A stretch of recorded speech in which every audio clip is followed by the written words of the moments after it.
The deputy lifted the bolt cutters just as lightning flashed over my ranch gate. And that was the exact moment his radio cracked alive with the worst possible sentence for the woman standing beside him. Dispatch to Unit 7. Be advised the registered property owner is County Police Chief Hollis Mercer. Nobody moved after that. Not the deputy holding the cutters, not the rookie standing by the patrol SUV, and definitely not Vanessa Bellamy with her perfect blonde hair whipping around in the storm wind while she screamed that they needed to cut my lock immediately because her HOA had emergency authority over the road behind my property. Big mistake.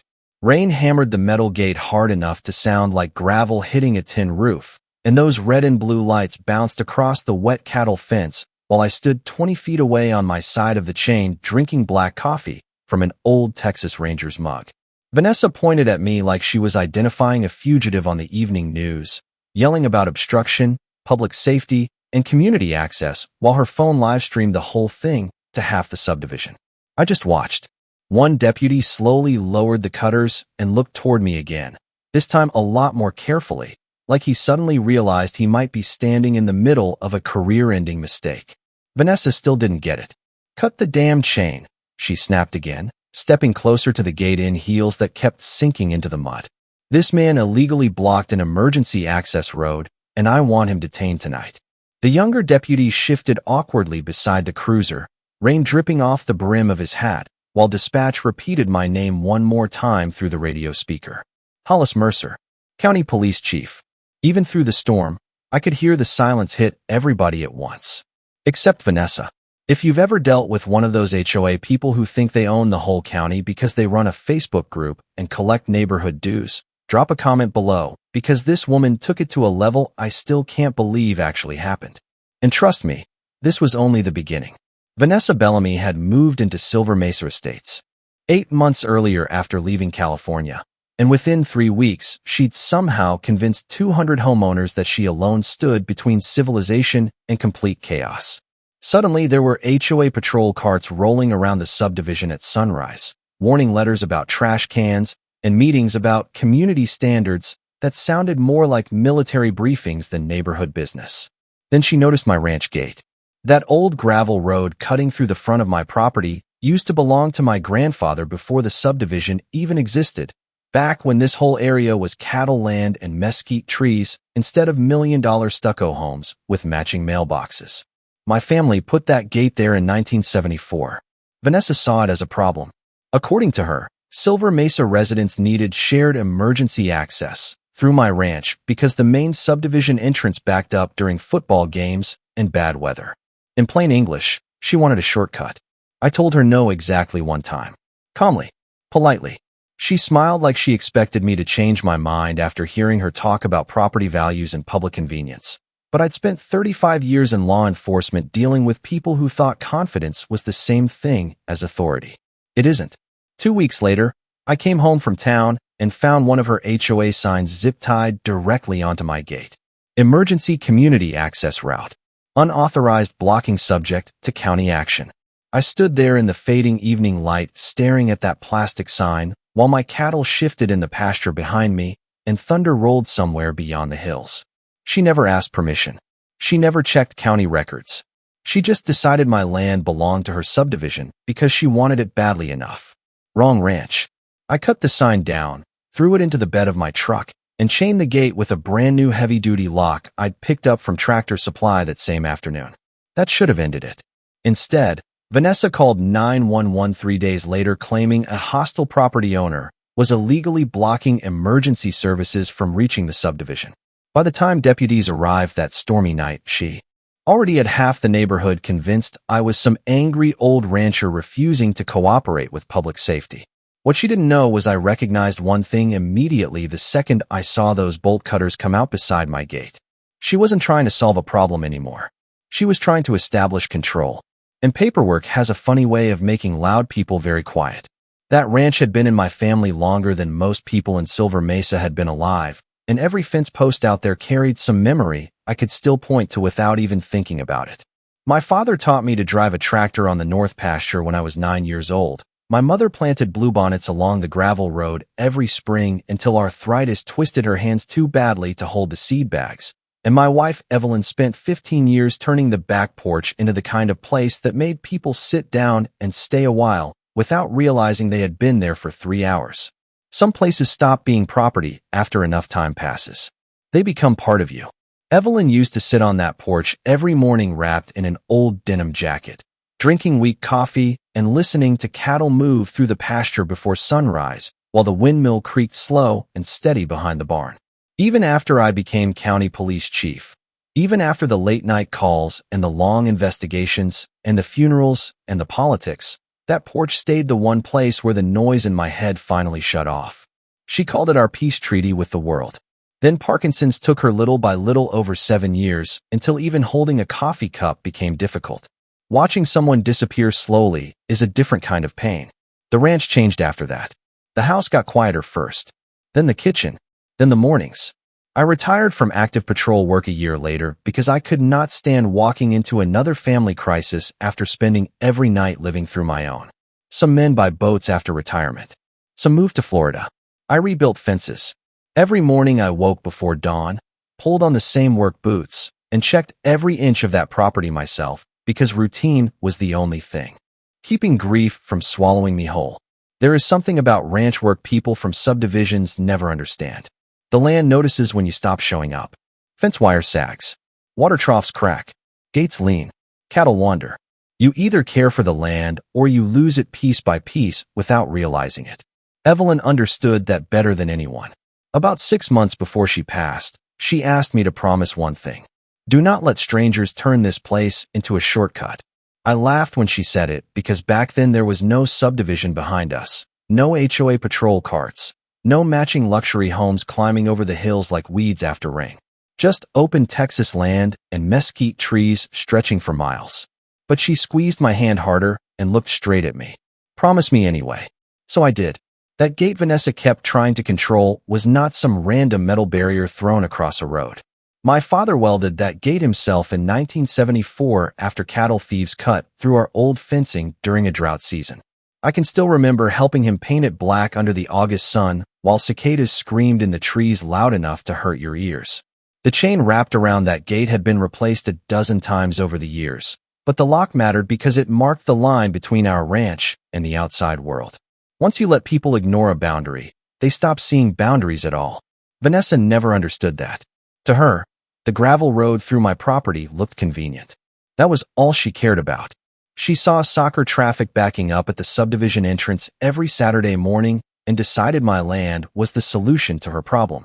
She saw emergency access reports and property maps and future development opportunities.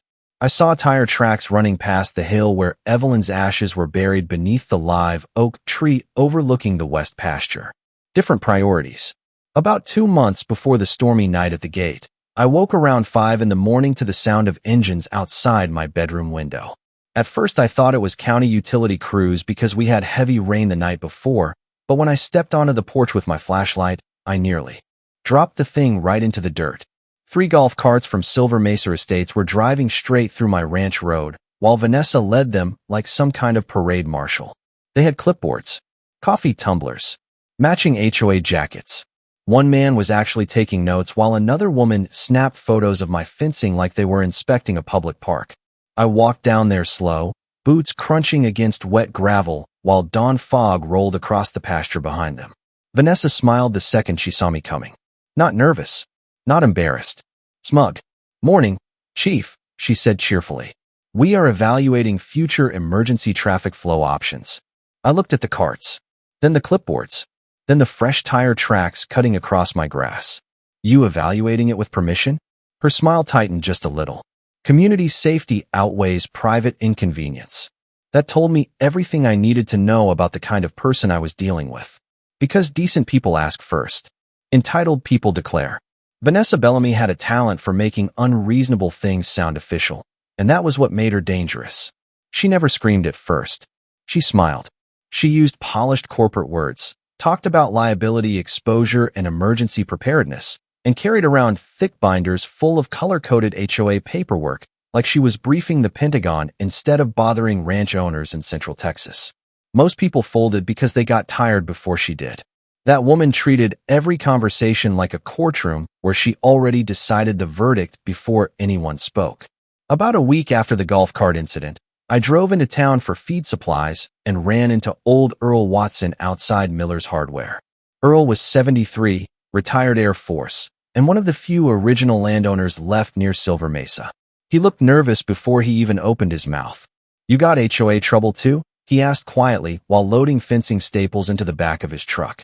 I leaned against the tailgate and nodded once. Earl let out a long breath and glanced around the parking lot before lowering his voice even more. "That woman came after me last month over my workshop." "Your workshop?" I asked. Said it lowered visual standards for the subdivision. I stared at him for a second because his workshop sat nearly a mile from Silver Mesa and could barely be seen from the road unless somebody deliberately drove onto his property looking for it. Which, apparently, they had. Earl shook his head slowly. "She showed up with 2 HOA board members and a drone camera. That told me this problem was spreading." Over the next few days, I started hearing more stories from folks around town, and every single one sounded crazier than the last.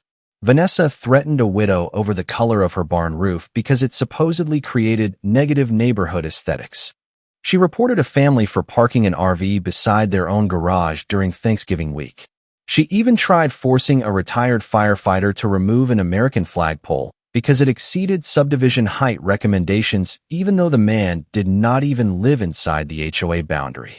The woman acted like county lines were suggestions. One afternoon she rolled onto my property again, this time in a pearl white Lexus SUV that looked so clean it probably had never seen dirt before moving to Texas. The thing crawled down my gravel road at maybe 3 miles per hour while dust drifted behind it like smoke, and I watched from the barn as she stepped out wearing designer boots completely wrong for ranch land. She had sunglasses bigger than a sheriff's badge and a clipboard tucked under one arm. Of course she did.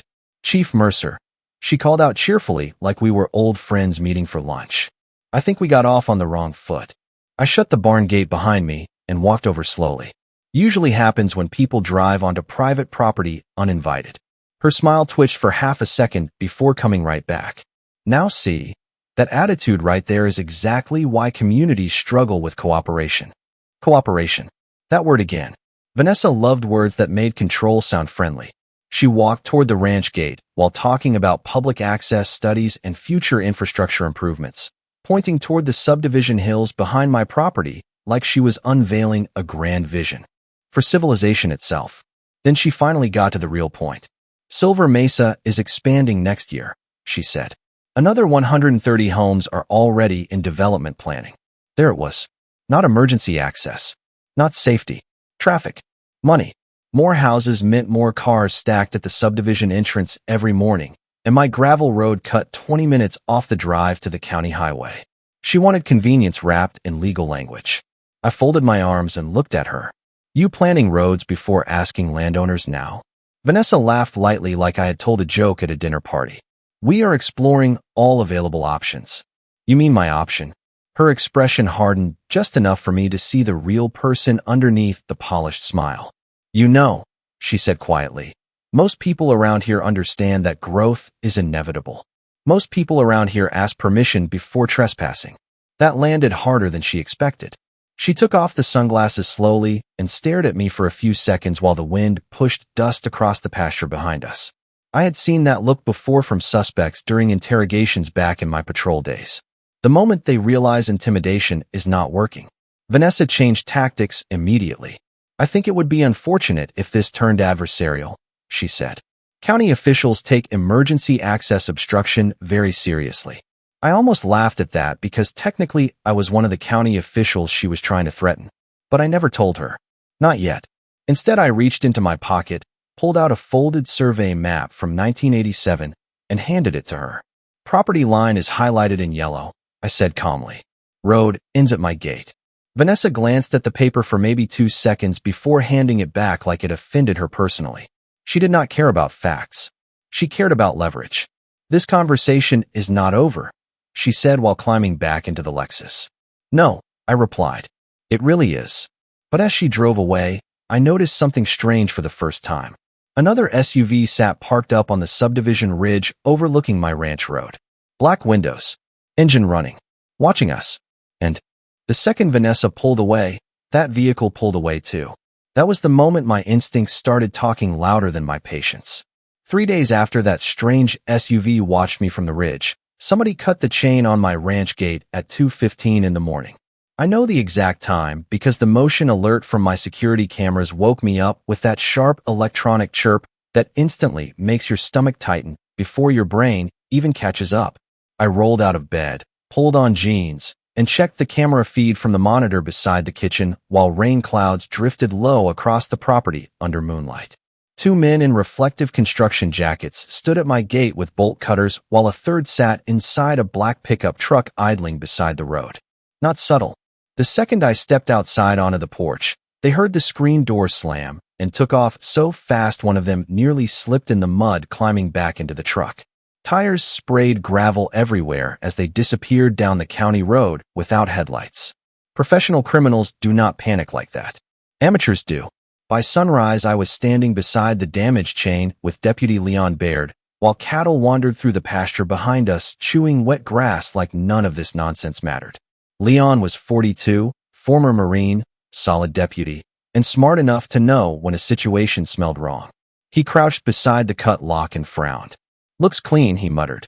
"Brand new cutters, too." I nodded once. Somebody really wanted through that gate. Leon glanced toward Silver Mesa sitting up on the ridge in the distance with all those identical rooftops glowing orange in the morning sun. "You think this is your HOA fan club? I think somebody is getting impatient." He stood up slowly and brushed dirt from his gloves. "Want me to file attempted trespass?" I shook my head. "Not yet." Leon looked surprised by that answer because most landowners around here would have demanded arrests immediately. But after 35 years in law enforcement, I learned something important. Sometimes people tell you more when they think they got away with something. By noon that same day, Vanessa posted a long message inside the Silver Mesa community page about critical emergency route obstruction concerns and unsafe private barriers restricting public welfare. She never directly mentioned my ranch, but everybody knew exactly what she meant because half the subdivision had already started treating my gate like a personal insult. Then came the next escalation. Friday morning, I drove into town for diesel and came back to find orange survey flags planted all along my fence line.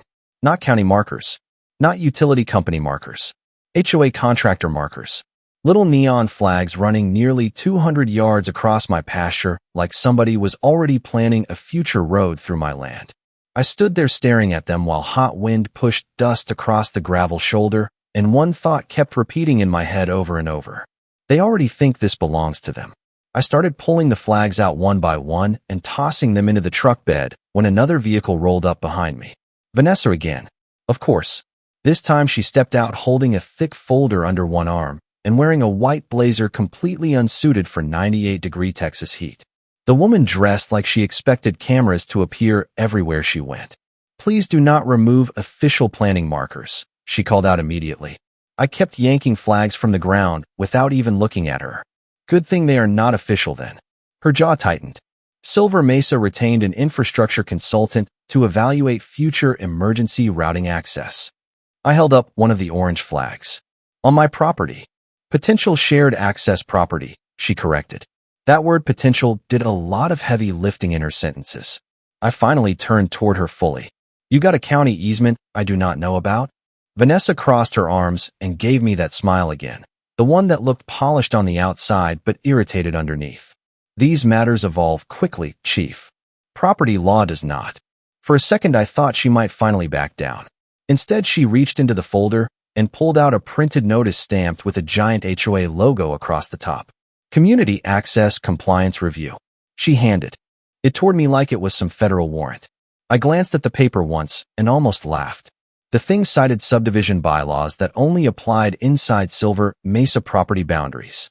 My ranch sat completely outside the HOA jurisdiction. They literally had no authority over me at all. Not legally, not financially, not administratively, nothing. Vanessa watched my face carefully while I folded the paper in half and handed it back. "You cannot fine me," I said calmly. "You cannot regulate me. And you definitely cannot put roads through my ranch because your traffic backs up during soccer practice." Her expression finally cracked a little. "This county is growing whether you like it or not. Then build another entrance." That costs money. There it was. Honest at last. I started walking back toward the gate, but Vanessa raised her voice behind me. You are creating liability issues for emergency responders. I stopped beside the damaged chain hanging from the gate post and looked back at her. Funny thing about emergency responders, I said quietly. I know most of them personally. Vanessa froze for half a second after I said that. Like some instinct deep in her brain suddenly warned her she might not understand the board she was playing on. But pride is a dangerous thing. Instead of slowing down, she doubled down. 2 days later, she called 911 for the first time. The first 911 call came in at 6:32 on a Sunday morning while I was repairing a busted water line near the horse barn, and the dispatcher sounded embarrassed before she even finished reading the complaint. Caller reports an elderly ranch owner is blocking emergency evacuation access for over 200 families, she said carefully through the phone speaker. Elderly ranch owner. I remember looking around at my cattle standing peacefully in the pasture while morning fog drifted low across the creek and wondering how in the world a locked private gate had suddenly become a public emergency. Then dispatch added the caller name. Vanessa Bellamy. Of course. 10 minutes later, 2 county deputies rolled up outside my gate, both of them already looking tired before they stepped out of the cruiser because word about Silver Mesa had started spreading through the department by then. Deputy Leon Baird climbed out first, took one look at the chain on my gate, and sighed like a man realizing his Sunday breakfast just got ruined. Morning, Chief, he called quietly while Vanessa stormed behind him in yoga clothes and oversized sunglasses, holding her phone up like a reporter covering a hostage situation. This man is obstructing emergency services, she announced immediately, making sure the camera caught my gate in the background. If there is a fire or medical crisis, families could die because of this illegal lock. I leaned against the fence post and crossed my arms slowly. Funny, I said. County Fire Marshal approved this gate 6 years ago. Vanessa blinked once. Just once. Tiny crack. Then she recovered instantly and shoved papers toward Leon. Silver Mesa Legal Counsel determined this road qualifies as emergency shared access under state infrastructure guidelines. Leon glanced at the papers without touching them. Ma'am, HOA paperwork does not override county property records. Vanessa smiled at him, the way people smile at waiters they plan to complain about later. Deputy, I think you are misunderstanding the severity of this issue. No, Leon replied calmly. I think you are. That should have ended it. Instead, Vanessa escalated again. By Tuesday afternoon, she posted edited videos from the 911 response all over the neighborhood Facebook page with dramatic captions about dangerous obstruction and reckless anti-community behavior. She conveniently cut out the part where deputies told her she had no legal authority over my gate. Naturally, within hours, people inside Silver Mesa started acting like my ranch had become some kind of public enemy. One resident drove past yelling, "Open the road," while another left a handwritten note in my mailbox accusing me of endangering children. A mailbox on private property they technically should not have approached in the first place. People get strange when somebody in authority tells them fear is civic duty. Thursday morning, I walked outside with coffee and nearly stopped cold on the porch. 3 SUVs from the subdivision sat parked outside my gate, while a group of HOA board members stood there measuring road width with tape measures like they were planning a highway project. Vanessa stood in the middle wearing a white visor and holding another clipboard. Naturally, what exactly are you doing? I asked while walking toward them. One nervous board member immediately lowered his tape measure, but Vanessa stayed perfectly calm. Documenting unsafe bottleneck conditions, she replied. For county review. I looked at the group for a long second. Retired dentist, realtor, insurance salesman. 2 women who looked like they belonged at a wine tasting instead of standing in mud beside cattle fencing. None of them belonged on my ranch. You folks know this is trespassing, right? The realtor shifted uncomfortably while Vanessa answered for everybody. This road impacts public safety. This road impacts my property taxes, I replied. Which means it belongs to me. One of the board members finally spoke up. Could you maybe just unlock it during daytime hours? His tone sounded almost reasonable until I noticed something behind them near the ridge. Construction stakes. Fresh ones. Bright orange. My stomach tightened immediately because those markers were farther inside my property line than before. Somebody had moved them overnight. Vanessa noticed me staring and smiled slightly. There it was again. That confidence. Not the confidence of somebody hoping to win. The confidence of somebody who already thinks deals are happening behind closed doors. I walked straight toward the nearest survey stake, yanked it out of the ground, snapped it clean across my knee, and tossed both pieces into the ditch beside the road. Complete silence. Even the board members looked shocked. Vanessa lowered her sunglasses slowly. That marker represented a proposed emergency planning corridor. No, I said calmly. It represented littering. One of the older board members actually snorted, trying not to laugh before catching himself. Wrong moment. Vanessa spun toward him with a glare so sharp the man immediately looked at the dirt like a scolded child. That was when I finally understood. Something important about Silver Mesa. Most of those homeowners were not evil people. They were scared of conflict. Vanessa thrived on that fear. She pushed hard, talked fast, buried people in legal-sounding language, and counted on nobody pushing back long enough to check whether she actually had authority. But she had made one mistake with me she never should have made. She assumed patience meant weakness. That same night, another 911 call came in from Silver Mesa claiming my locked gate prevented emergency utility crews from reaching a critical infrastructure issue behind the subdivision. Dispatch immediately contacted county utilities. There was no infrastructure issue. Somebody completely fabricated the emergency report just to create another official incident tied to my property. And that was the first moment I stopped seeing this as HOA harassment and started seeing it as something else entirely. Because false emergency reporting is not neighborhood drama. It is a crime. And criminals eventually get sloppy. The morning after the fake utility emergency report, I drove straight to the county records office instead of the sheriff department, because experience taught me something years ago that most people never learn until it is too late. When somebody suddenly becomes obsessed with your property, do not start by asking what they are saying. Start by checking paperwork. Paper trails tell the truth long before people do. The records office sat inside an old limestone building near the courthouse square, where the air always smelled faintly like dust, coffee, and printer toner, no matter the season. Clara Jennings worked the land records desk there for almost 30 years, and she knew county property maps better than most attorneys.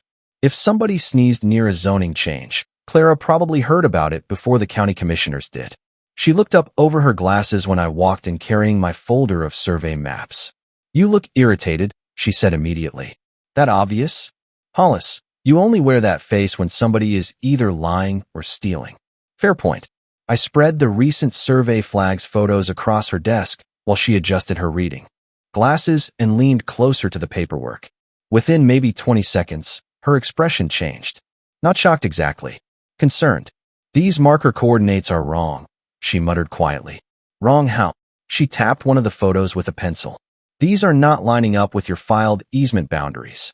Then she turned to her computer and started pulling county plats from archived records while I stood there listening to printers hum and fluorescent lights buzz overhead. 10 minutes later, Clara printed 3 different property maps and laid them side by side across the counter. One from 1987, one from 2004, one filed only 4 months earlier.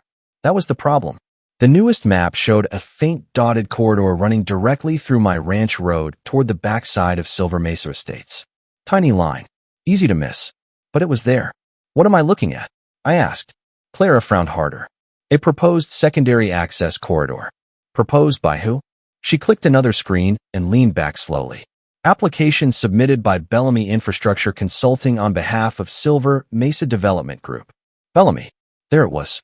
My stomach tightened immediately because Vanessa always talked like an HOA president worried about safety, but this was developer paperwork. Commercial paperwork. Money paperwork. Different game entirely. Clara printed another document and slid it toward me. Preliminary expansion proposal. 134 additional residential lots planned for Phase 2 construction behind the subdivision ridge. Estimated valuation increase, $27 million. $27 million. Suddenly, every fake emergency call made perfect sense. This was never about safety access. They needed my road because the county denied a second highway entrance permit last year due to floodplain issues near the East Ridge. Without another access route, Phase 2 traffic would overload the main subdivision entrance and kill the expansion project. My gate was standing between somebody and a whole lot of money. That changes people. Did county commissioners approve this? I asked carefully. Clara shook her head immediately. Not officially. Then she lowered her voice. But somebody has been pushing hard. I leaned closer. Who? She hesitated just long enough to answer without answering. Developers usually do not spend this much money unless they think they already have support somewhere. Politics. Wonderful.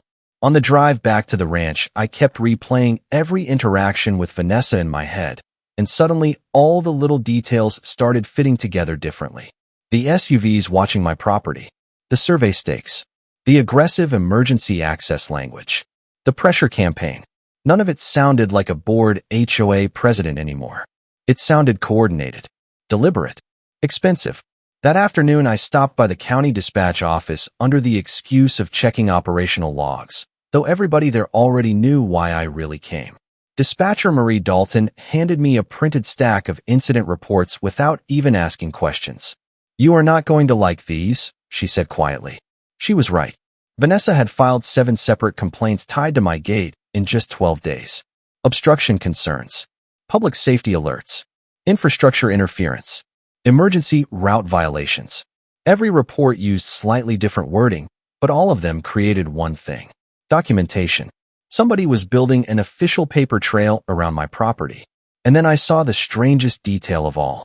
3 of the complaints originated from the same outside consulting phone number registered to Bellamy Infrastructure Consulting, not Silver Mesa residents. Consultants. I looked up at Marie slowly. Why is a consulting company calling county emergency dispatch? Marie gave me a tired look. That is what Internal Affairs asked this morning. I froze. Internal Affairs? She nodded once. Too many repeat emergency calls connected to the same property. Somebody flagged it upstairs. Well, now things were getting interesting. Most people think false emergency reporting only matters if somebody gets hurt, but law enforcement sees it differently because fake incidents waste manpower, redirect responders, and create liability records that can later be weaponized in civil disputes.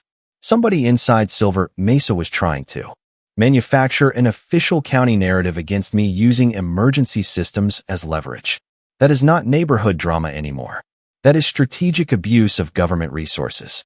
By sunset, I sat alone on my back porch watching heat lightning flicker beyond the hills while crickets screamed across the pasture and cattle settled near the creek. Evelyn used to say people reveal themselves when they think nobody can stop them. Vanessa thought she was controlling the board now.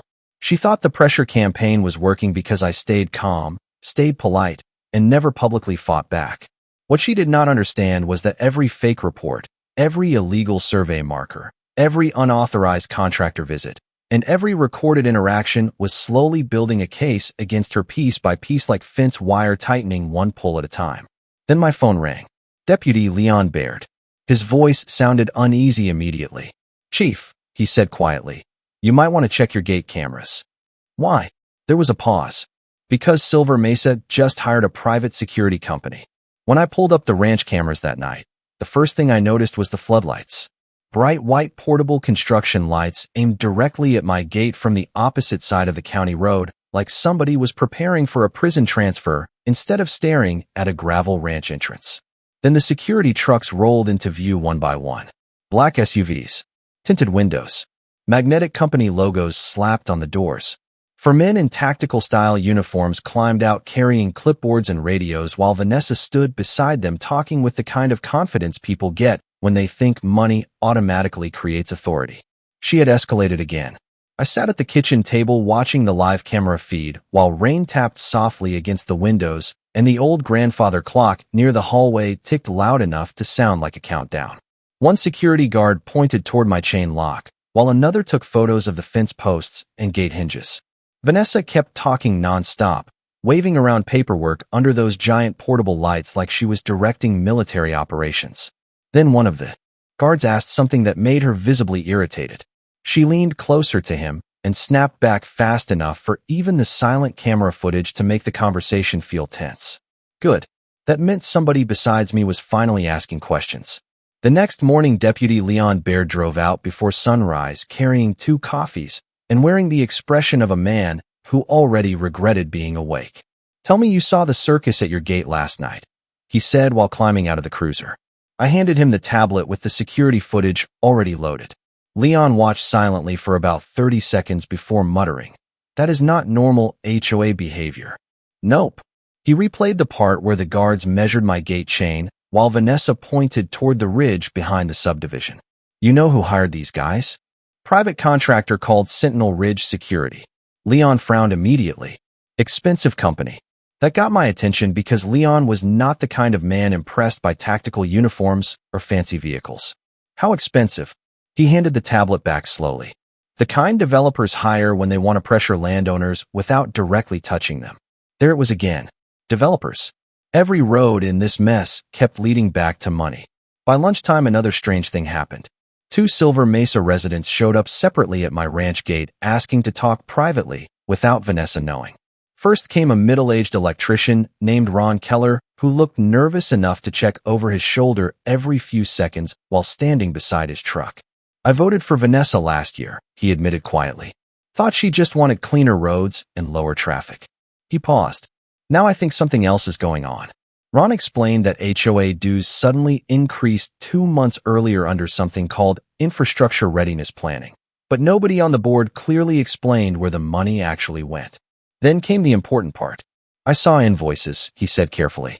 "Consulting fees, security retainers, survey work, all tied to your road." My road. Not emergency planning. Not community safety. My road specifically. About an hour later, another homeowner arrived. This time an older woman named Denise Parker who looked angry instead of nervous. "Vanessa lied to everybody," she said immediately while standing beside my fence line. Denise explained that Silver Mesa residents recently received unofficial notices encouraging them to support future traffic modernization access options connected to Phase 2 development. Most homeowners assumed that meant the county already approved expansion plans. They had not. Vanessa had been speaking like approval already existed before any public vote even happened. "That matters legally. A lot." "People trusted her," Denise said quietly. "Now she is acting like anybody who questions her is anti-community." I thanked both of them, but the second they left, something else clicked into place inside my head. Vanessa was not just building pressure against me anymore. She was building political cover around herself. If enough homeowners believed my gate threatened public safety, then suddenly every aggressive move she made could be framed as civic responsibility instead of harassment. That is how manipulative people operate. They turn selfish goals into moral causes. That evening I drove into town and quietly met with Internal Affairs Captain Miriam Soto at a diner near the interstate, where truckers stopped for pie and coffee after dark. Miriam spent 20 years investigating misconduct cases inside law enforcement, and she had absolutely zero patience for anybody abusing emergency systems. She listened carefully while I laid out the fake 911 reports, dispatch logs, survey photos, and development proposals across the booth table between us. Then she asked one question. "Why have you not shut this down yet?" Fair question. I stirred my coffee slowly before answering. "Because they are still talking." Miriam watched me closely for a few seconds and finally nodded once. She understood immediately. Every fake complaint created evidence. Every unauthorized contractor visit created documentation. Every recorded interaction added another brick to the wall Vanessa was unknowingly building around herself. If I shut her down too early, she would retreat and claim misunderstanding. If I let her continue escalating, eventually she would cross lines impossible to explain away. Miriam leaned back against the booth and folded her arms. "You think they are preparing to force access?" "I think they already convinced themselves they own the road." She looked down at the paperwork one more time before speaking quietly. "Then they are going to make a mistake soon." She was right. 2 nights later, my cameras caught a county utility truck parked outside my gate at 11:43 at night. Except it was not a county utility truck. It was a private vehicle with fake magnetic county logos attached to the doors. The fake county utility truck sat outside my ranch gate for exactly 11 minutes before the men inside finally stepped out carrying reflective vests, flashlights, and another set of bolt cutters. That was the moment I knew they were done pretending. Rain clouds rolled low across the hills while those portable floodlights from Silver Mesa lit up the road bright enough to look like a construction site, and the entire scene felt wrong in the kind of way every law enforcement officer recognizes immediately. Real utility crews do not arrive near midnight without dispatch records. Real county workers do not cover license plates with mud. Real emergency operations do not bring private security guards standing 20 feet back, pretending not to watch. Somebody got sloppy. I stayed inside the ranch house with the camera feed open beside me while Internal Affairs Captain Miriam Soto and Deputy Leon Baird monitored the live footage remotely from County Dispatch. Nobody interrupted. Nobody warned them. We just watched. One man in the fake utility jacket walked straight to my chain lock, while another pretended to inspect roadside markers with a flashlight. Then Vanessa Bellamy appeared from the darkness beside the security SUVs carrying an umbrella and talking into her phone like she was supervising a military operation instead of trespassing on private land in the middle of the night. She looked confident. Too confident. "Cut it," she said loud enough for the camera microphones to catch clearly over the wind. "We already cleared this through emergency infrastructure review." "No, you did not." The bolt cutters clamped around my chain and snapped shut with a metallic crack that echoed across the pasture, hard enough to send cattle moving near the creek line. One of the guards pulled the chain free while another started swinging the gate open. Then County Dispatch quietly made the move we had been waiting for. Every patrol vehicle within 10 miles lit up at once. Red and blue lights exploded across the road from 3 directions simultaneously, while sirens rolled through the hills loud enough to shake windows inside Silver Mesa. The fake utility workers froze instantly. Vanessa spun around so fast, she nearly dropped her phone into the mud. Deputy Leon Baird stepped out of the lead cruiser, first with Captain Miriam Soto, right behind him, wearing a dark county jacket and carrying a thick folder under one arm. "Not good for Vanessa." "Everybody stay where you are," Leon ordered calmly, while patrol vehicles boxed the entire roadside area in from both ends. One of the fake utility men immediately tried explaining they were conducting emergency access work, but Miriam cut him off before he finished the sentence. "County Utilities confirmed no authorized operation tonight," she said flatly. "And impersonating county personnel is a felony in Texas." Silence. Absolute silence. Vanessa recovered first because manipulative people always do. "This is outrageous," she snapped while stepping forward in expensive rain boots that already looked ruined by the mud. "Silver Mesa has documented emergency concerns for weeks now, and this property owner continues obstructing lawful access." Miriam looked at her for maybe 3 seconds before opening the folder in her hands. "You mean these reports?" she asked calmly. She started reading timestamps out loud one after another. False utility emergency. Fabricated evacuation concern. Unverified fire access complaint. Repeated misuse of emergency dispatch services connected to Bellamy Infrastructure Consulting. Vanessa's expression shifted for the first time since this whole mess started. Tiny shift, but I saw it.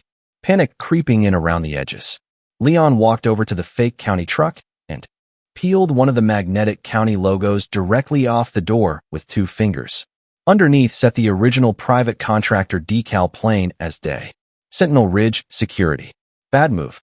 One of the HOA board members suddenly appeared from behind the SUVs, looking completely horrified like he finally realized this situation had crossed way beyond neighborhood politics.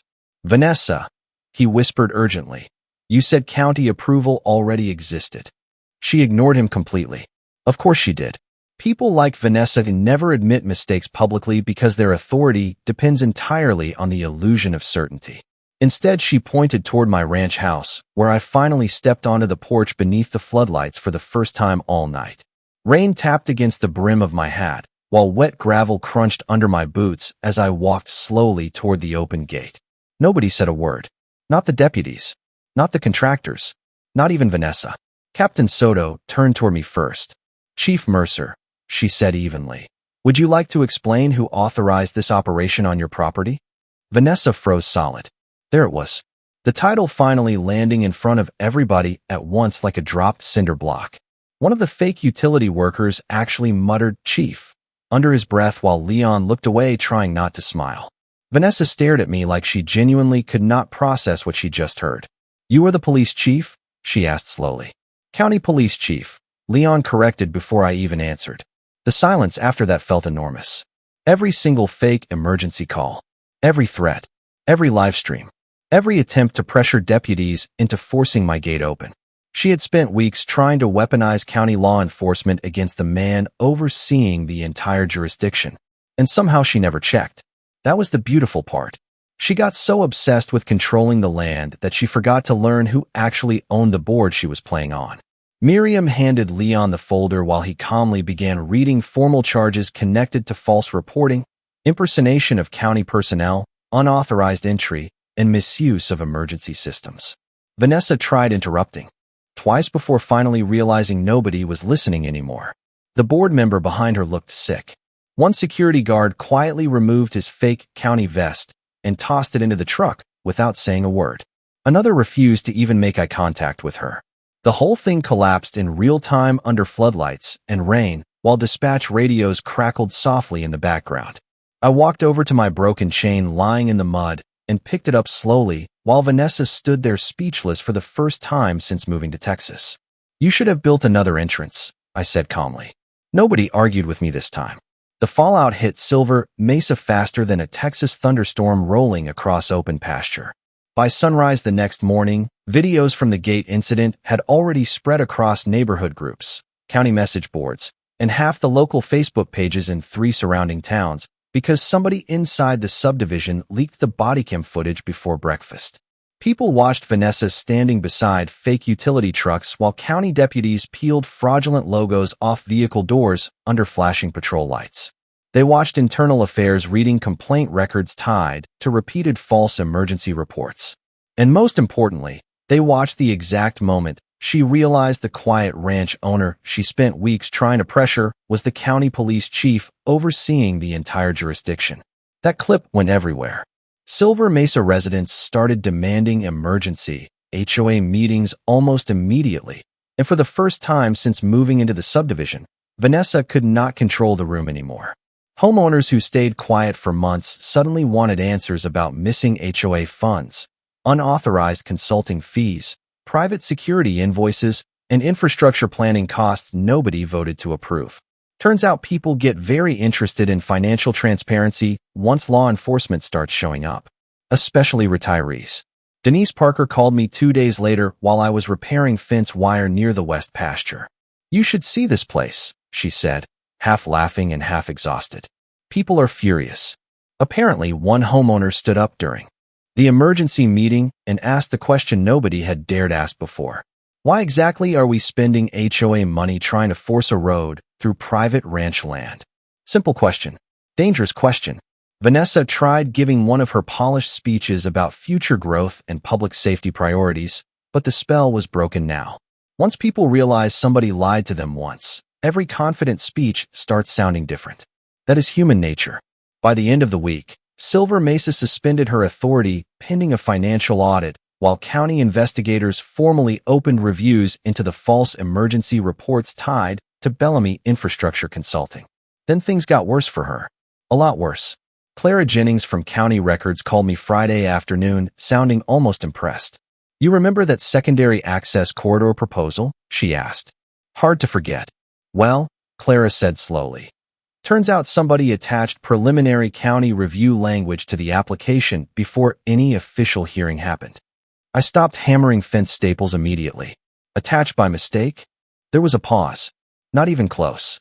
Somebody had altered planning documentation to make it appear county infrastructure support already existed during early developer negotiations. That changes lawsuits from embarrassing to catastrophic. Suddenly, Silver Mesa homeowners realized Phase 2 expansion planning depended on access rights nobody legally possessed. Some families had purchased homes believing future traffic improvements were already approved. They were not. One retired couple even contacted an attorney after discovering their property valuation presentation included projected road access through my ranch despite 0 legal easement agreements existing anywhere in county records. Documentation matters. Always. About 3 weeks after the gate incident, I finally saw Vanessa again in person. I was fueling my truck at Miller's Gas and Feed just outside town when that white Lexus pulled quietly into the station across from me, looking noticeably less polished than before. No designer sunglasses. No clipboard. No confidence radiating off her like expensive perfume. Just tired. Eyes and silence. She noticed me almost immediately and froze beside the gas pump for a second before walking over slowly while hot summer wind pushed dust across the parking lot. "You could have stopped this earlier," she said quietly. Same Vanessa voice. Different energy underneath it. I capped the truck tank and looked at her calmly. "You could have respected a locked gate." She glanced toward the highway for a long moment before speaking again. "Do you know how much money was riding on that expansion? Enough to make people forget property law, apparently. That landed." She folded her arms tightly and looked smaller somehow without the crowd behind her. "I was trying to improve the community." "No," I replied. "You were trying to control it." For the first time since all this started, she did not argue back. She just stood there listening to trucks rumble past on the highway while the smell of diesel and hot pavement drifted through the afternoon heat. Then she surprised me. "I honestly did not think you would fight this hard over a road." I looked toward my ranch sitting miles beyond the hills where Evelyn rested beneath that old live oak tree overlooking the pasture. "That road is how I get home," I said quietly. Vanessa left without another word after that. I never saw her again. Rumor around town said she sold her house 6 months later and moved out of Texas entirely after civil lawsuits tied to the development project started stacking up. Silver Mesa eventually elected a new HOA board that canceled the entire expansion partnership and publicly apologized to neighboring landowners during a county meeting. Surprisingly, things got quieter after that. Much quieter. A few residents even stopped by the ranch over the following months bringing pies, barbecue, or awkward apologies because decent people eventually recognize when they got manipulated into somebody else's agenda. That happens more than folks like admitting. Early one morning near the start of fall, I stood beside my ranch gate holding a fresh length of heavy steel chain while sunrise spread orange light across the pasture and cattle moved slowly through the mist near the creek. The new lock clicked shut with a solid metallic sound that echoed softly through the quiet Texas air. Then I slid the key back into my pocket and looked down the gravel road leading home. Still mine, just the way Evelyn wanted.